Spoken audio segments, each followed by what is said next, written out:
एक फॉर्मूला है NEAVD, और VD का वैल्यू है E/m इंटू टाउ। ये दो बातें क्लियर? इसमें कोई पोटेंशियल जो होता है, चेंज इन पोटेंशियल या पोटेंशियल डिफरेंस, वो इलेक्ट्रिक फील्ड इनटू में लेंथ होता है। ठीक है, DR बोल सकते हो या लेंथ बोल सकते हो। ये बात समझ में आई कि अगर मेरे पास एक कंडक्टर है जिसकी लेंथ L है और इसके अंदर मैंने इलेक्ट्रिक फील्ड सेटअप कर दी, तो इसके अक्रॉस जो पोटेंशियल डिफरेंस होगा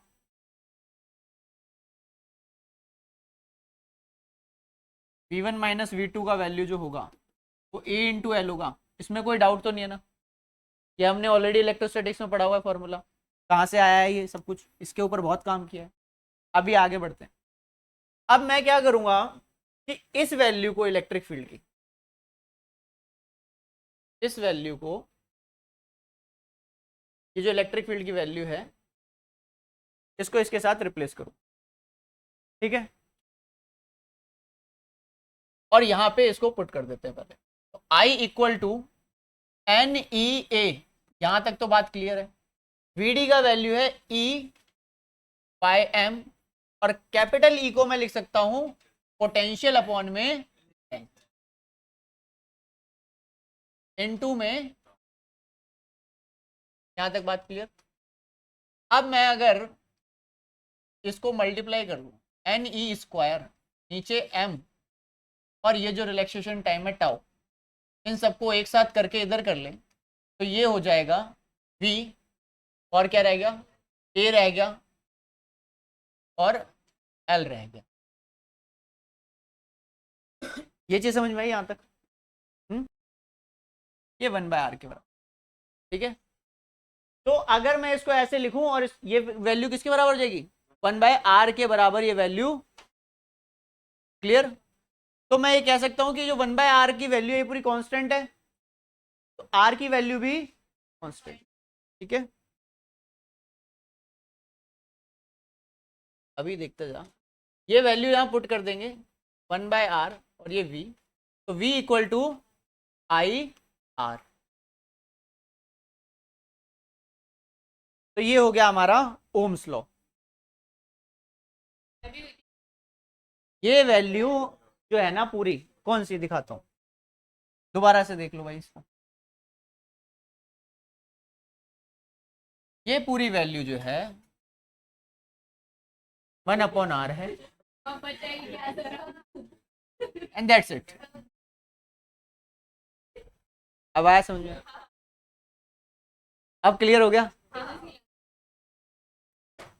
जो ये रेजिस्टेंस है उसको समझिए कि क्या है। ठीक है, तो रेजिस्टेंस का क्या वैल्यू लिया हमने यहाँ पे, R equal to 1/r equal to क्या था, NE² tau bye m a। तो मैं इसको R को ऐसे लिख सकता हूं क्या, m अपॉन में NE² टाउ L बाय। अब आप देखिए कि ये जो वैल्यू है ये तो शेप है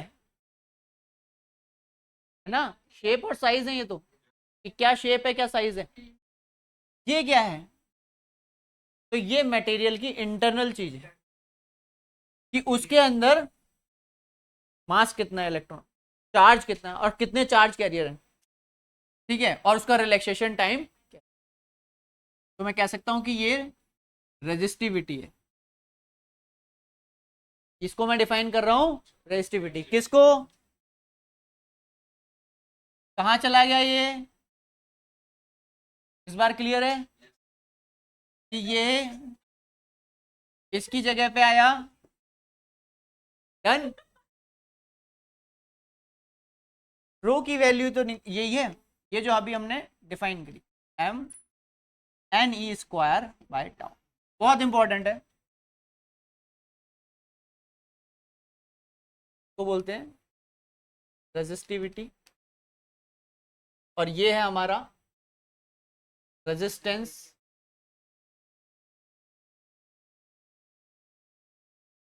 हमारा रेजिस्टेंस है। कि जो रेजिस्टिविटी है, ये सारा पैरामीटर अगर मैं देखूं तो टेम्परेचर चेंज करने से चेंज नहीं होने वाला, मास, चार्ज और number of charge carrier. But ये रिलैक्सेशन टाइम है tau, resistivity is inversely proportional to tau. अगर मैं टेम्परेचर बढ़ा दूं तो ज्यादा कोलिजन होंगे, रिलैक्सेशन टाइम। अगर रिलैक्सेशन टाइम कम हो गया तो रेजिस्टिविटी बढ़ जाएगी, और रेजिस्टिविटी अगर बढ़ गई तो रेजिस्टेंस। अब बात समझ में आई कि टेम्परेचर बढ़ाने से रेजिस्टेंस क्यों बढ़ता है, बिकॉज रिलैक्सेशन टाइम इंक्रीज हो जाता, तो उसकी वजह से रेजिस्टिविटी इंक्रीज होती है, और रेजिस्टिविटी इंक्रीज होने की वजह से रेजिस्टेंस इंक्रीज। ठीक है, और ओरिजिन ऑफ रेजिस्टिविटी में हमने देखा कि हमने रेजिस्टिविटी कहाँ से निकाली थी, I equal to N E V D वाले फॉर्मूले से, उसको ड्राइव करते आए और फिर फाइनली हमें रेजिस्टेंस मिला और वहां से हमने रेजिस्टिविटी ऑब्टेन की। ठीक है,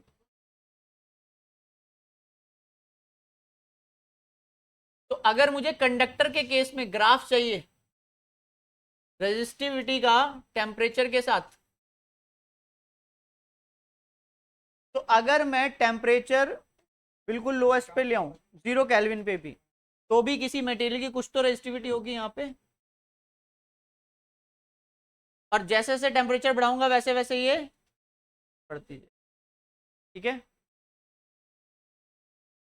ये हो गया हमारा रेजिस्टिविटी वर्सेस टेम्परेचर ग्राफ, किसके लिए, कंडक्टर के लिए।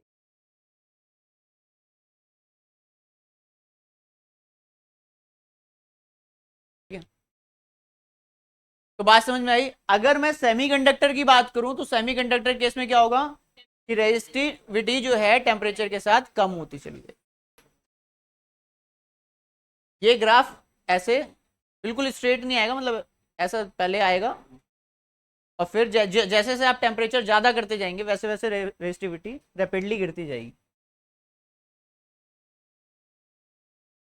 बात क्लियर हुई? आगे बढ़ते थोड़ा सा और। अब एक चीज और लिखिए, कई बार एक मिसकंसेप्शन होता है कि रेजिस्टेंस चेंज करने से क्या वायर के अंदर करंट चेंज होगा। अगर रेजिस्टेंस चेंज करने से, अगर सेम बैटरी लगी है और रेजिस्टेंस चेंज कर दिया तो क्या वायर में करंट चेंज होगा? तो वो होगा। कई बंदों के दिमाग में मिसकंसेप्शन है कि नहीं होगा। भाई एक चीज अब ध्यान से सुनो, उसके बाद से आपको कभी ये जो है मिसकंसेप्शन नहीं होगा। एक कुआं है, इस बात को समझो, ये एक वेल है, कुआं, इसके अंदर पानी भरा हुआ है। ठीक है, अगर मैं एक छोटे बच्चे को भेजूं तो वो इसमें से थोड़ा सा पानी निकाल पाएगा। एक पहलवान को भेजूं तो हो सकता है वो आधा ही कुआं खाली कर दे। अंकित भाई को भेज दे तो वो तो खाली कर देंगे पूरा कुआं, है देसी बालक है वो। ठीक, तो नहीं लिटरली भाई वो रिस्पेक्टफुल पर्सन है, मैं कोई रोस्ट नहीं कर रहा हूँ यहाँ पे, मैं जो है आपको बता रहा हूँ। नहीं ऐसा कुछ नहीं, वो तुम अच्छा पहलवान बोल के क्या अच्छी बात है भाई, पहलवान तो अच्छी बात है ना कि है। तो इसमें से जो जितना ताकतवर होगा वो उतना पानी निकाल लेगा। ऐसे ही अगर आप रेजिस्टेंस को देखो तो बैटरी क्या है, एक सोर्स ऑफ वाटर है एक तरह का। ठीक है, एक एनर्जी का कुआं है, जिसमें से जो रेजिस्टेंस आएगा वो क्या करेगा, चार्ज को रोकने की कोशिश करेगा। ठीक है, यहां से निकाल रहे थे, उसमें क्या है वो अपोजिट कर रहा है उसका काम। तो अगर रेजिस्टेंस छोटा है तो ज्यादा करंट निकल के चला जाएगा, और अगर रेजिस्टेंस बड़ा है तो कम निकलेगा। इसको एक और एग्जांपल समझिए, मान लीजिए अभी वही कि एक छोटा बच्चा है। ठीक है, मेरे पास 10 लोग हैं और मैं जो है 10 को भी एक साथ भेज सकता हूँ और एक एक करके भी भेज सकता हूँ। तो जब छोटा बच्चा होगा, मैंने कहा कि भाई आप कैसे भी जा सकते हो, आपको ये आपका ऑब्स्टेकल है जो सामने बच्चा खड़ा है, इसको हटा के आपको पहुंचना है। जैसे ही वो 10 लोग पहुंचेंगे उस बच्चे के पास, तो उसमें से एक आधा उसके कान पे लगाएगा, वो साइड कर देगा, या फिर वो देख के भाग जाए, हो सकता है ना। तो मतलब रेजिस्टेंस नहीं है वहां पर। अब मैंने क्या किया, उन 10 लोगों के सामने 10 बाउंसर खड़े कर दिए और कहा कि अब भाग के जाओ, क्रॉस कर दो। तो अब वो बाउंसर उनको रोक के खड़े हो जाएंगे। बात समझ में आई? कहने का जो तात्पर्य है वो ये कि पोटेंशियल बैटरी से मेंटेन होता है, वो इस बात पे डिपेंड ही नहीं करता कि रेजिस्टेंस कितना है। उस बच्चे पे या फिर उन बाउंसर्स पे ये बात डिपेंड नहीं करती थी कि वहां पे मेरे पास कितने लोग थे, 10 लोग थे या 20 थे, पर कितने पार करेंगे ये उस बात पे डिपेंड करता था कि वहां कौन खड़ा हुआ है। तो इट मींस कि अगर मेरे पास रेजिस्टेंस छोटी वैल्यू का है तो करंट ज्यादा निकल आएगा सेम बैटरी से, और अगर रेजिस्टेंस बड़ी वैल्यू का है तो मेरे पास कम करंट आएगा उसी बैटरी से। बात क्लियर हुई कि रेजिस्टेंस करंट और रेजिस्टेंस के बीच में रिलेशन है, बैटरी और रेजिस्टेंस के बीच में रिलेशन नहीं। क्लियर? पोटेंशियल बैटरी मेंटेन करती है, इलेक्ट्रोकेमिकल प्रोसेस है, वो मेंटेन करेगी। करंट सर्किट मेंटेन करता है, जिसमें जो रेजिस्टेंस लगा होगा वो डिसाइड करेगा कितना फ्लो करके जाएगा। ठीक है, ये बात मैंने इसलिए रखी क्योंकि आप पूरा करंट एंड इलेक्ट्रिसिटी सीख जाते हैं, पर बहुत सारे बच्चों के दिमाग में एक ये कंसेप्ट आता है कि अगर रेजिस्टेंस चेंज भी कर दिया तो करंट को क्या दिक्कत है। करंट तो जो है अलग जा सकता है, सेम जा सकता है, वो उनका अलग अलग रहता है हर बच्चे का। कोई कहता है सेम जाएगा, कोई कहता है अलग जाएगा। ठीक है, तो इस बात को अब आप समझ गए कि बैटरी अगर वी वोल्ट की लगी है तो मेरे पास चाहे 10 ओम का रेजिस्टेंस हो चाहे 20 का, आंसर क्या रहेगा? V volt. बट अगर मेरे पास करंट की बात आ जाए तो मेरा करंट चेंज हो जाए। आज के बाद तो नहीं होगा ये डाउट। आगे बढ़ते हैं। अब बात करते हैं थोड़ी सी और रेजिस्टिविटी पे, कि रेजिस्टिविटी किस बात पे डिपेंड कर रही है? टेम्परेचर के चेंज होने पे। तो जितना टेम्परेचर चेंज करूंगा डेल्टा टी, उतना ज्यादा रेजिस्टिविटी। तो रैम हो गया एकदम, है ना? जितना ज्यादा डेल्टा टी उतना ज्यादा रेजिस्टिविटी। क्या हुआ? चलिए इधर है।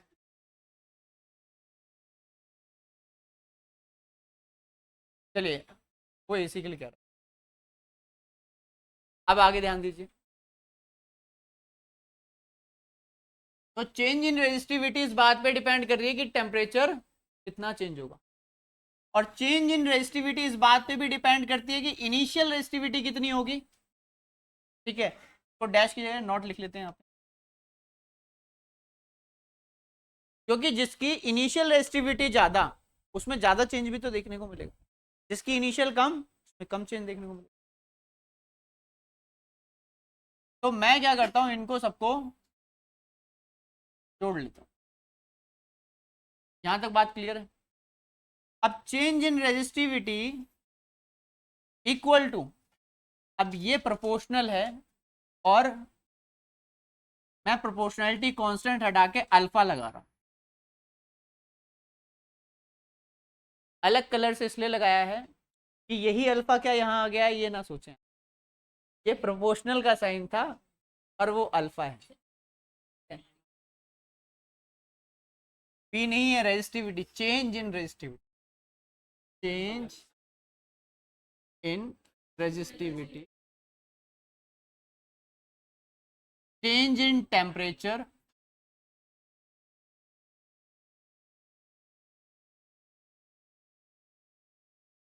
ये इनिशियल रेजिस्टिविटी,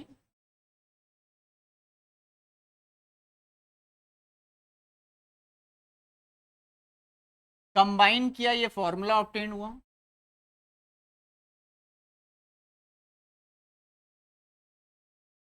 फाइनल एक ही नहीं होगी, टेम्परेचर बढ़ाओगे तो फाइनल आएगी ना। तभी तो यहां लिखा कि change in resistivity is equal to change is proportional to change in temperature. तो अब अगर मुझे इसको लिखना है तो मैं ऐसे लिख सकता हूं, resistivity final minus initial resistivity is equals to alpha not delta T. Final resistivity is rho not plus alpha delta T.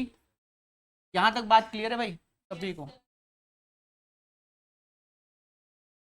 ये वाली, क्योंकि वो इनिशियल, देखो भाई, जिसका पहले से ही रेजिस्टिविटी ज्यादा होगा, ठीक है, उसका चेंज इन रेजिस्टिविटी भी तो ज्यादा ही होगा, ठीक है, और जिसका इनिशियल कम होगा उसका चेंज भी कम होगा. समझे?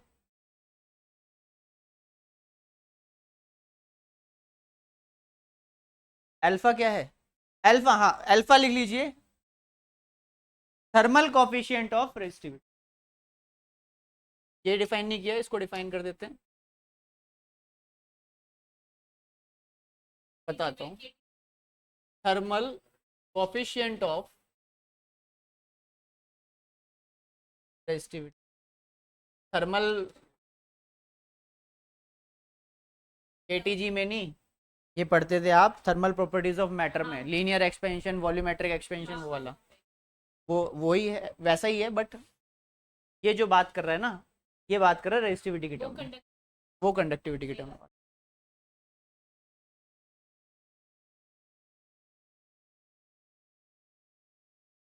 हाँ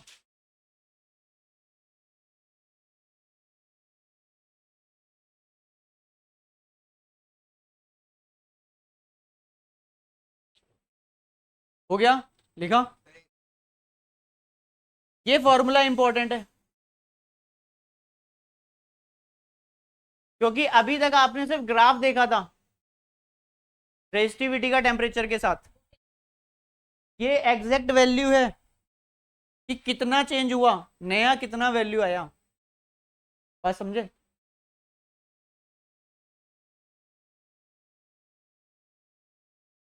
फाइनल और ये इनिशियल रो नॉट लिया था.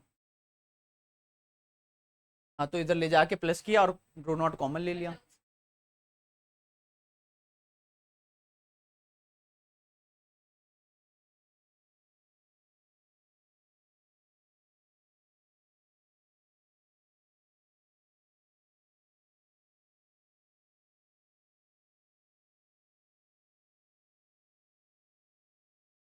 यहां तक बात हजम होगी भाई? इसी पे करवाएंगे ना क्वेश्चन, रेजिस्टेंस पे. उसी पे तो कह रहा हूँ कि रेजिस्टेंस पे तो क्वेश्चन कराने हैं, तो फॉर्मूले तो पूरे करवा देने दे भाई. अभी डेरिवेशन डेरिवेशन करके लग रहा है कि इतना सारा डेराइव कर लिया. अभी थोड़ा सा और रह रहा है, अभी थोड़ा सा और रह रहा है, उसके बाद न्यूमेरिकल ही न्यूमेरिकल चलेंगे. ठीक है, 2 क्लास, 2-3 क्लास न्यूमेरिकल ही चलेंगे. छोटा सा चैप्टर है ये. तो इसलिए आपको जल्दी से जल्दी रेजिस्टेंस पे पहुंचा रहा हूं ताकि आप रेजिस्टेंस कवर कर लें, ताकि हम मैक्सिमम नंबर ऑफ न्यूमेरिकल जो रेजिस्टेंस पे ही आते हैं उसको कवर करें.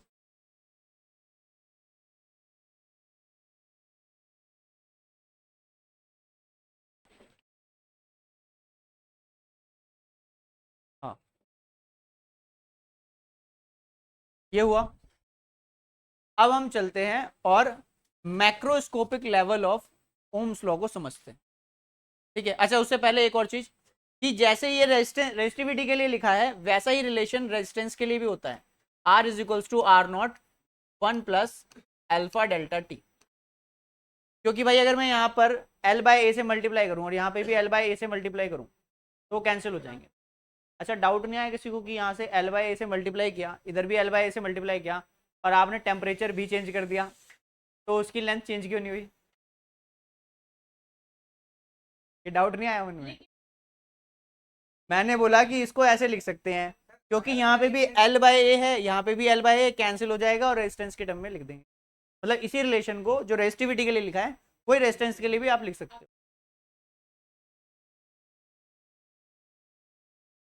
तो भाई ये ना इस चैप्टर में अजप्शन है, ठीक है, कि अगर यहाँ लेंथ और एरिया है तो उसमें कोई वेरिएशन हम नोट नहीं करते हैं. ठीक है, और ऐसा क्यों कर रहे हैं? क्योंकि अगर आप इसके thermal coefficient of linear expansion और thermal coefficient of areal expansion या फिर सुपरफिशियल एक्सपेंशन देखेंगे तो उसका वैल्यू कंपैरेटिवली बहुत छोटा होता है, तो इतनी जल्दी यहाँ पे चेंज डिटेक्ट नहीं होगा, तो इसलिए ये कैंसिल आउट हो जाएंगे। क्लियर?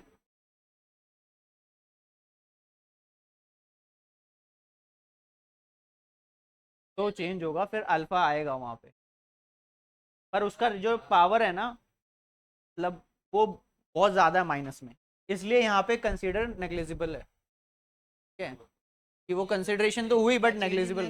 हाँ, चेंज इन लेंथ और चेंज इन एरिया भी। यार ये तो सिंपल है ना, आर इक्वल टू क्या है, रो एल बाई ए। तो अगर मैं उधर एल बाई ए मल्टीप्लाई कर दूं और इसमें भी एल बाई ए मल्टीप्लाई कर दूं तो कन्वर्ट हो जाएगा ना ये से, ये कह रहा हूँ। डन। अब इसके न्यूमेरिकल करने के लिए, अभी जब आगे न्यूमेरिकल आएंगे इसके, तो उसके लिए मैं आपको यहाँ पर एक चीज समझा रहा हूँ, वो गौर से सुनिए। अगर आपसे फाइनल रेजिस्टिविटी पूछता है, ठीक है, या फाइनल रेजिस्टेंस पूछता है, सपोज ये वाला है, आपको अल्फा दे दिया, डेल्टा टी दे दिया, ठीक है, मान लो ऐसा है कि भाई एक कंडक्टर है, ये 20 डिग्री सेल्सियस पे था और 20 से ये 80 पहुंच गया। इनिशियली इसका 100 ओम रेजिस्टेंस था और इसका थर्मल कोफिशिएंट अल्फा आपको गिवन है, तो आप यहाँ वैल्यू पुट करोगे सारी, आंसर आ जाएगा। ठीक है, बट अगर वो ये कह दे कि वो 20 डिग्री से 30 डिग्री सेल्सियस पहुंच गया है और ऐसी कंडीशन में 100 से उसका 800 ओम रेजिस्टेंस हो गया है, मतलब इस बार ये गिवन है, ये गिवन है, ये गिवन है, और इसके अंदर फाइनल टेम्परेचर निकालना है, इनिशियल गिवन है। तो ऐसे केस में आप क्या करोगे, इनको मल्टीप्लाई नहीं करोगे अंदर। प्रोसीजर क्या है उसको समझो।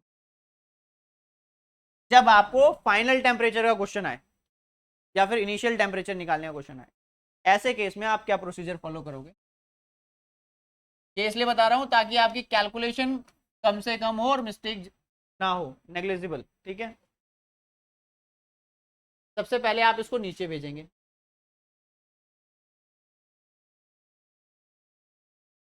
हाँ, फाइनल टेम्परेचर या इनिशियल निकाल रहा हूँ, किया। उसके बाद 1 को भेजेंगे,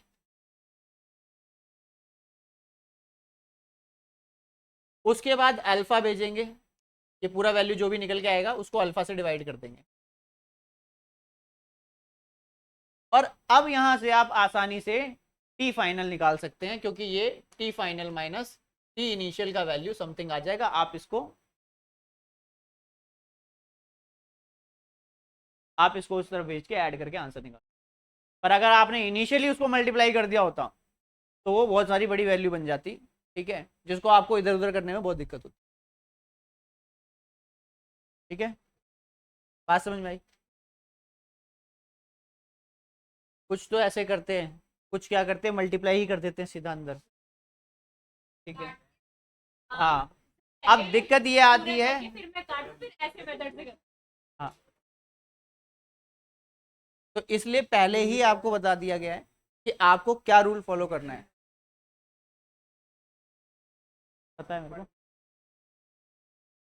हाँ, बहुत सारे स्टूडेंट, मनीष सर तो स्टेटस ही स्टेटस भर दिया मनीष सर तो।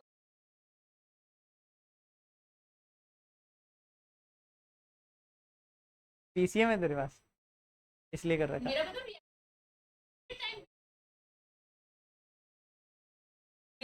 कोई बात नहीं, ये प्रोसीजर समझ में आ गया, नोट डाउन कर लिया? नोट कर लो, क्योंकि ऐसा कुछ नहीं है कि आपको हर चीज याद ही रह जाएगी आज से 3 महीने बाद। नहीं, मेरे को ना मिठाई खाने को मिले बहुत सारी, गिफ्ट मैंने उनको नहीं दिया, पर मेरे को मिठाई बहुत सारी खाने को। ठीक है, तो मैंने तो, भाई मैंने बोला, अब वो क्या करे भाई, तब तक खत्म होगी सारी। मैंने तो, भाई मैंने कितने खाने, 4 पीस, के बाद तो टूट पड़ो,